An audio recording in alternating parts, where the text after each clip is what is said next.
एक ऐसी भी कहानी जो आपको भावुक कर देगी। एक 28 साल की बहुत ही बदसूरत और काली लड़की थी।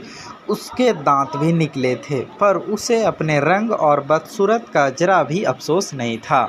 हमेशा खुश रहती थी और एक नंबर की पेटू और पढ़ने लिखने में महाबौद्धी भी थी। पेटू होने की वजह से शरीर भी बेडौल हो गया था। एक खूबी उसमें यह भी थी कि जहाँ रहती हो करके हंसती मुस्कुराते रहती और सबको भी हंसाते रहती थी। उस नेक दिल लड़की का एक शौक़ भी था खाना बनाने का। वह खूब मन से खाना बनाती और बड़े चाव से मसाला पीसती। खाना बनाने की किताबें खूब ध्यान लगाकर पढ़ती।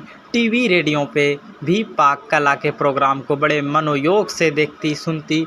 जब भी उसे कोई खाना बनाना होता तो वह बड़े प्रेम से बनाती। आटा गूंथती, बड़े प्यार से गीत गुनगुनाते हुए कम आंच पे पूड़ियाँ तलती।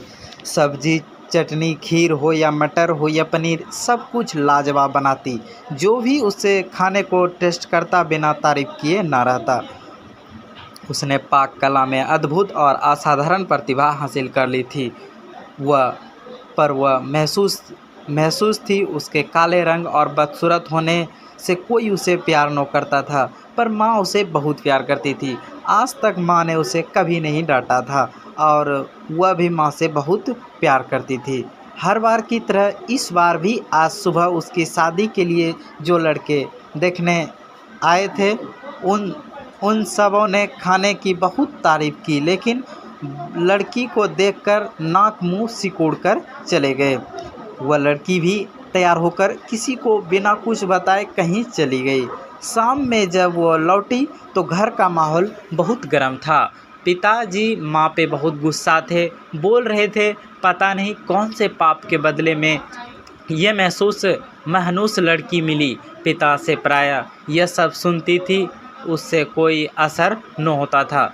वह बहुत खुश माँ को कुछ बताने गई और कहा, बड़ी भूख लगी है, कुछ खाने को दो।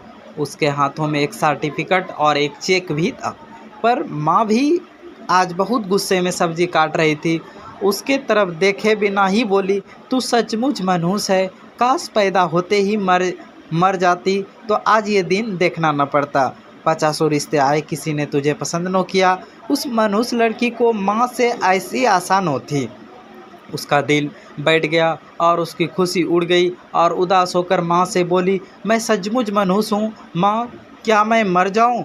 बोलते बोलते उसका गला रुंध गया और चेहरा लाल हो गया। माँ ने भी गुस्से में कहा, जा मर जा, सबको चैन मिले। तभी उस मनहूस लड़की ने अपने कमरे में जाकर दरवाज़ा बंद कर लिया। थोड़ी देर बाद जैसे ही माँ को अपनी गलती का एहसास हुआ, वह दौड़ती उसके कमरे की तरफ गई। आवाज़ देने पर भी दरवाज़ा जब नहीं खुला तो माँ ने ज़ोर का धक्का दिया। तेज़ धक्के से जैसे ही दरवाज़ा खुला, माँ ने देखा सामने दुपट्टे के सहारे जीभ बाहर निकले उस मनहूस काली लड़की की लाश झूल रही थी। वहीं पर एक चिट्ठी और एक सर्टिफिकेट और 1 लाख का चेक रखा था। चिट्ठी में लिखा था, माँ, मैंने आज तक तुम्हारा कहना माना है। आज तुमने मरने को बोला, यह भी मैं मान लिया। अब तुम मनहूस लड़की की माँ नहीं कहलाओगी। मैंने पढ़ने की बहुत कोशिश की, पर मेरे दिमाग में कुछ जाता ही नहीं है। पर भगवान ने मुझे ऐसा बनाया, इसमें मेरा क्या कसूर माँ? मुझे सबने काली, मनहूस, भौदी सब कुछ कहा, मुझे बुरा न लगा, पर तुम्हारे मुँह से सुनकर मुझे बहुत बुरा लगा मेरी प्यारी माँ। और हाँ, आज नेशनल लेवल के खाना बनाने वाले प्रतियोगिता में मुझे फर्स्ट प्राइज़ और 1 लाख रुपये का चेक भी मिला और साथ में 5 स्टार होटल में मास्टर शेफ़ की नौकरी भी। और पता है माँ, आज मेरी ज़िंदगी की सबसे खुशी का दिन था, क्योंकि पहली बार वहाँ सब ने मुझे कहा, देखो यह है कितनी भाग्यशाली लड़की। नोट। तो दोस्तों, बेटी है तो कल है, उसका सम्मान करें, उसे ताकत दें, उत्साहित करें। माँ बाप का नाम देश का नाम रोशन करेगी। तो उम्मीद करते हैं आपको वीडियो अच्छा लगा होगा।